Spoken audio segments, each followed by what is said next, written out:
Samahan niyo ako sa aming late night snack dito sa McDonald's. Alam niyo guys, ito ay lumang teatro.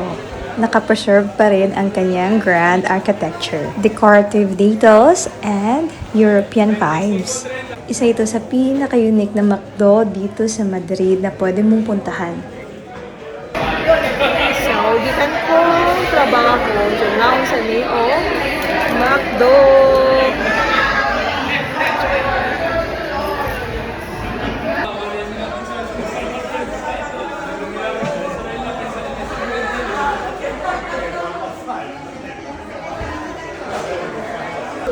So, mibayad ko og 10.71. Saka bonus cheeseburger. Dapo ko isa. Ube, coke, o patatas. O kaning siya. Set.